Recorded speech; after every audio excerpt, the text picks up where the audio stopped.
Ladies and gentlemen, look at this beautiful morning. Bit of an odd one today, bit of a different one. I'm heading over to my beloved Bikestop. If I haven't spoken about Bikestop before, they are like a clothing apparel company in Stevenage, Old Town Stevenage, which is in Hertfordshire. They've got a coffee shop and all that kind of thing there as well, which is primarily the reason I go there. One of the main draws for me about Bikestop, besides the coffee and cake, that they're really lovely as well, is the fact that they do a load of events. So they had their 40th anniversary, 40th birthday this year. So they did a load of events for the 40th anniversary. They've continued doing them, which is really good. So this weekend they've got zero motorcycles there. As much as it's a controversial subject in the biking community, let's be honest, we all know they're coming, the electric bikes. We may as well get used to the fact that they're going to be here in some shape or form, and Zero seem to be taking the lead in that. They're doing sort of short test rides. I don't think they're going to be long enough to get a proper feel for the bike, but I've booked myself out on a couple of them, and I just kind of want to see what they're like to ride. One of the main things for me is that I really like that sort of visceral engine feel. Is visceral even the right word? Probably not. For a lot of us, the engine feel and like everything that goes with it, the smell, the heat and all that kind of stuff is just part of the experience. But first of all, let's get ourselves to Bikestop. Right, ladies and gents, this is the Zero SRF. It's 110, 120 horsepower I think it is, 145 newton meters of torque or something stupid. Belt direct drive should I say. I am 5'9", as I've said a couple of times, and I am easily flat footing, like very easily flat footing. I think the range from full is about 110, 120 miles, depending how you're riding. Obviously, if you're riding like a bit of a twat, I think that'll go down to about 80. Let's crack her on, shall we? There we go. So just to go through the screen, you obviously got your range on the left, you've got your state of charge here, you've got your trips and everything else, your mileage and your odometer. So you've got all your datas here as well. So it's all got phone connectivity and all that kind of thing. And I think I'm going to get reversed into, and then if you just hold that out, I think your Eco, Street, Sport, Plaid Plus, which is I'm guessing is a Tesla thing, rain mode. Now some of these bikes have beast mode, which I think is just Plaid Plus, and then we're going to stay in eco mode for the time being, and then we're going to go up into sport. Press again to select. If you've got this green circle here, it means you're ready to go, and then obviously that can be turned on and off with this switch. But now, because it's ready to go, there you go. See it just, oh, that's really weird. So this is direct drive, so there's no gears or anything. You can see I've got no clutch, no gear lever, obviously no need for quick shifters or anything. This is only going to be like a short first impressions ride, but it'd be interesting to see what it's like. It's weird, like yeah. Where's the engine? Well, it's not. Is it turned on? Of course it's bloody turned on. You don't hear a scale electric's car start, do you? Should we have a rev off with the Ducatis? I'll win.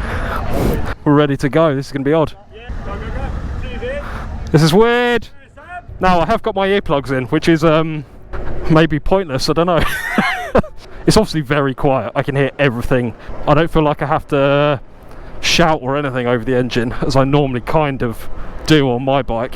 Obviously this is a completely naked bike. There are the fared versions, which are the SRSs. I think they're pretty much the same spec. I suppose you don't even have to change down a gear. That's really odd. Of course, quite balanced. What, 4 miles an hour? I'm not even worried. Yeah, no clutch, no gearbox. That's probably the weirdest part. It's literally just pull forward. Now obviously these are going to be more for people that are commuting, doing short journeys. I think you get 120 odd mile range out of the tank, which is, I mean, it's no real difference to any other sportier bike. It's incredibly balanced, very balanced, and that pickup is amazing. There's no engine noise, no vibration or anything. It's very smooth. You can obviously hear the road noise of the tyres and everything, but it's very quiet. The biggest negative for most people is the lack of engine noise / theatrics and the infrastructure. I don't really think you're going to ever get a motorbike that's going to replace your GSs, your Super Adventures, your Ducatis, like your Multistradas. To get 300 odd miles in a bike like this, it's going to be so heavy. I think these are quite heavy. I don't know what they are. I'll stick it on screen, but it doesn't feel it at all. It's so flickable. There's no wind protection as you expect. It's not dirty air or anything. There's no clutch. That's really weird.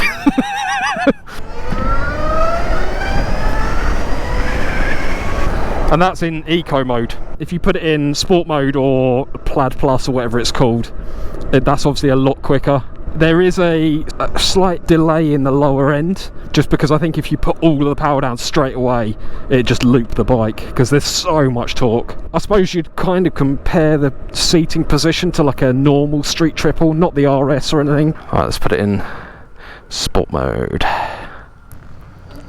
Oh my god, that's so much quicker already. Jesus Christ! Whoa! Oh my god! Oh wow, that absolutely took off.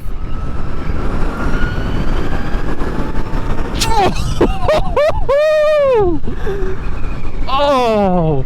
Okay, yeah, you'd have to ride it in sport mode. Holy cow.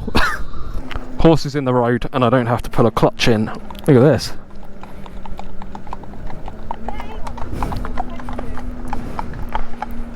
I mean, I think they think we've turned our engines off. Oh wow! One guy commented on my video talking about how I say Jesus all the time, so I do apologise for any blasphemy if that does offend you.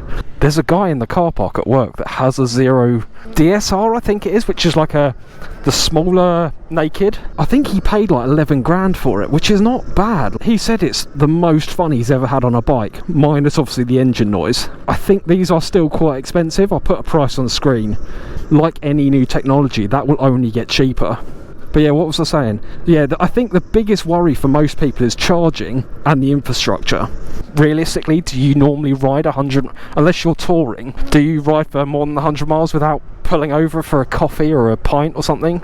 Maybe not a pint. I don't think most people do. And then obviously if you're using it for commuting, just charge it at home every night or every other night. It's no real difference to your phone really, is it? Let's be honest. Engine noise, obviously there is still a noise. It's not completely silent. You'll probably heard it when I opened it up a bit. There's like a progressive kind of whiny noise. A lot of the cars are producing a noise now. There's torque everywhere in the rev range, so you're just like, well, do they still have rev ranges? I don't know. I'm very conscious that everyone can hear me talking when we stop. Infrastructure is going to be one of those things that gets better over time. It's getting better all the time. Oh my god, I can't believe how much grunt there is. Sorry, I'm really enjoying this. My granddad worked in the oil industry, and he had one of the first sort of petrol cars, or mass-produced petrol cars. He had like a company car. For him, finding petrol was a really difficult thing. And like the older people that are watching this, you'll probably remember that it wasn't just a case of go around every corner and there's a petrol station. You had to plan your journey, which is exactly the same as now. Having the no engine noise and everything, it's quite nice, I'm not gonna lie. Right, ready? Bloody hell, he's gone. Right, 20. Bloody Nora. The brakes are J1, I think they are. And they're not incredible. I mean, they are good, but they're not incredible. So the regeneration's like the engine braking kind of thing what we'll be used to, and you can dial that up and down depending how you like riding. So I mean, I've barely touched the front brake in this whole ride. I haven't really needed to, because you roll off and it just slows down, almost like if I was in second gear on my bike and I rolled off. The ride is actually really comfortable. I am leant forward and I am a little bit wristy, but like the same as you are on any naked bike, like your street triples or anything. If you're charging it on like a 3-pin plug, I think it's about an hour to charge it, or just over an hour. which is from basically 0. Yeah, it throws in really nicely. There's so much torque. I can't believe how much torque there is. The front wheel feels like it's going to come up. Like, it doesn't matter whether you're going slow or quick, it's just it's just instant. Once it gets to the point where these have the ability to charge at maybe 100 kilowatts an hour or something like that, then you'll get to the point where it's just stick the bike on charge, 10 minutes later it's done. I think my only other worry is sound in London. I like having the noise of a bike to alert people that I'm coming, kind of thing. There's the guy in the car park that I mentioned earlier has got a small bike, like bicycle flashing light. For him, that is one of the things that like alerts people he's coming. It's surprisingly quick to get used to not grabbing a clutch or anything. Jesus, oh my god, it's so instant. Just in the journey I've done, I think I've lost 20 miles, but then that's because I've been riding like a bit of a twat. I've got my earplugs in, but you can hear absolutely everything going on around you. This is the only problem with towns, is that people can't hear you coming. She was about to cross the road. Anyone reversing out won't hear me. I'm not gonna lie, I really like that. But yeah, a few concerns, but then I think it's just one of those things that you'd get used to. Then you put that down, which works as a kill switch, to that, turn it off. Beautiful. There you go. What do you think about that? I was actually very taken back by that. Like I said before, there are still some reservations, I guess. Anyway, thank you very much for joining me. Quite a short video today, but something I wanted to bring to you guys, because let's face it, we know it's coming. We may as well start to get used to the idea now, I guess. I'll see you in the next video.